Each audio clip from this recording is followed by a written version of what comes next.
When you're ready to publish your website and make it available for other people to see, you'll need some kind of web hosting or web server to transfer it to. Dreamweaver makes it relatively easy to transfer files from your local computer to a remote hosting site, and you'll find many commercial services that provide web hosting, usually for a monthly or annual fee. If you work for a big corporation or a university, you may want to transfer your files across a local network. No matter how you publish your site, to set up the process, you'll need to go into the Manage Sites option. You'll find this here in the Files panel, and you'll also find it under the Site menu when you choose Manage Sites. If you have multiple sites loaded in Dreamweaver, you'll need to select the one that you want to publish before you click the Edit button. Make sure you've selected the Advanced tab at the top of this dialog, and then choose the Remote category. Now notice here under Access that there are 4 options. If you're working with a commercial service provider, a web server or web hosting system, all of these terms get used interchangeably, you're almost certainly going to want the FTP option. If you're working for a university or a big corporation, you might very likely use the Local Network option, in which case you'll need to talk to the system administrator about the information you need to enter into Dreamweaver and how to establish that connection.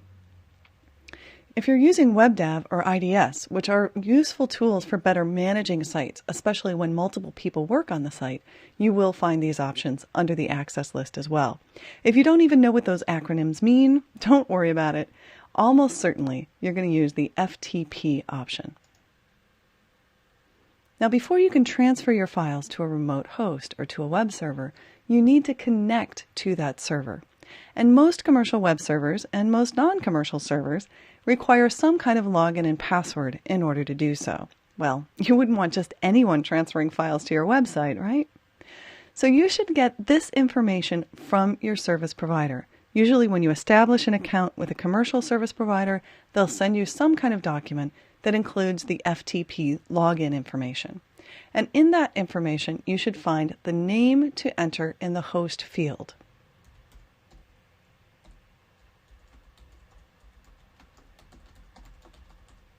What you enter in the FTP host field is going to depend on your web server, but for the most part, it's going to look something like this: ftp.domainname.com.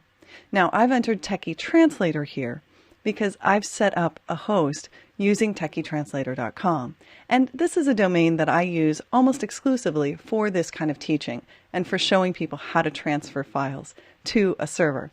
You would enter in here whatever your domain name is, or possibly you would enter something like ftp.thedomainofyourhost.com/some name for you. So again, you need to check with your service provider to find out what that is. The host directory is an added bit of information you can enter here that will take you directly to the subdirectory on the web server where you actually want to transfer the files for your website. I'll leave that blank for a moment so that I can show you what I mean by that. The login and password are not optional. For most servers, you have to have some way of establishing a connection. So my login is Techie Translator. And I'm not going to tell you what my password is. Come on. Like most programs, Dreamweaver shields the password as you enter it with those dots. Once you have that much information in, you should be able to hit this test button and see if you are able to establish a connection. Here you see Dreamweaver is confirming that I've successfully connected to the server and that indeed this FTP host login and password will work properly. Now, some commercial service providers will also require that you check this Use Passive FTP field. You'd simply check that here if they tell you to use Passive FTP. If you have firewall issues, you may need to go into the firewall settings. But again, unless you've learned that from your system administrator or from your service provider, you probably can leave all of these things as they're established. Once you've set this up, hit test, and you know it works, that's all the information that you need to enter. So just click OK, click Done, and now we can establish a connection to that server by simply clicking on this button. It connects to the remote host. But before I do, let me click on this button, the one at the far right of the dialog, to expand this Files window. Notice now that Dreamweaver has brought the Files window up to the forefront of the program, and it's expanded it to have two panes, one for the remote site and one for local files. You can click and drag to move this around or to expand the size of the dialog. But here on the right, you see all of the files on my local computer. This represents the kinds of files we've been building throughout this series. And this folder here is the root folder that we established in the site setup process for our site. So everything that's in this root folder now needs to be transferred to our remote site for it to become public. So again, this little icon that looks like a plug getting plugged into itself, just click on that, and once you're connected, you'll see that it transforms to look like it's connected. Now here's what I mean about that host directory that I didn't fill in when we first set up the FTP information. On my host server, I have several folders for things like log files, which record all of the traffic to my website. I also have a folder called TechieTranslator.com. Now on your host, this may say something very different. It may say HTML docs, or it may say web, but there should be a directory on your web server that is designed to contain all of the files in your website. So this folder, TechieTranslator.com, should correspond to this folder, my local root folder. And if I want to move files from my local computer to my web server, I can do it as simply as this. Click to select, and then click and drag to move that file over to the site. Now, Dreamweaver is going to tell me right away that I need to save the file before it can be transferred. Anytime you have files that you've been working on and haven't yet saved, Dreamweaver will automatically interrupt you with that. You'll also be prompted for dependent files, which I'll tell you about in a moment. Now to get that dialog back, I just go back to Window, Files, and now you can see that my index page has been transferred up to TechieTranslator.com. If I move the About file, which has already been saved and is not open, you'll see that it happens much more quickly. Again, Dreamweaver is asking me about dependent files. Dependent files are any files that appear in the file you're transferring.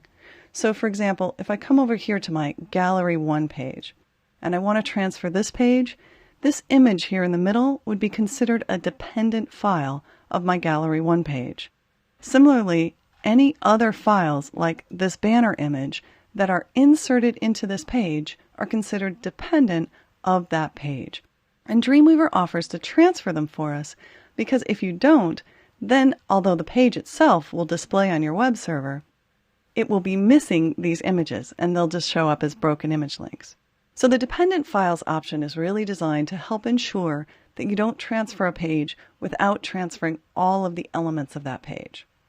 But you should also know that once you've transferred all of the files up to your server, you don't need to transfer them again every time. Now let's go back to Window, Files to open the Files dialog again. And before I transfer all of the files in the site up to the server, I want to take a moment to go back and do that extra step in the FTP setup process of identifying the host folder. Remember, we left that blank when we first set this up, but now I want to go back and specify that TechieTranslator.com is the name of this folder. Now, depending on your web server, this may be called HTML docs or simply web, but there should be a folder name within all the folders on your web server, which are likely to include things like your logs folder. There should be a folder where you store all of the files and subfolders of your site, and this folder should correspond to your local root folder. So now that we know the name of it, let's disconnect and specify it. Again, choose Manage Sites, Edit, go to Remote Info, and now we're going to add the name here in the host directory folder. And I want you to notice that I'm starting with a /. Whatever the name of the folder is on your server, you should add the / to this field before you enter that name. So now that I've added TechieTranslator.com, when I reconnect to the server, it will open directly into that folder. By the way, I mentioned earlier the check-in and check-out feature if you're working with multiple people on one site. You enable that by checking here, and then you can specify your name and email address so that when you check a file out, Anybody else working on the same site will know it's yours. If you're working alone on a website, you certainly don't need this feature. But if you are working with a team of people, this can be a useful tool for making sure you don't overwrite each other's work as you upload files to the server. Click OK, click Done, and now I can reconnect to the server the same way just by clicking this little icon that looks like a plug plugging into itself. And notice now that Dreamweaver opened directly into that TechieTranslator.com folder.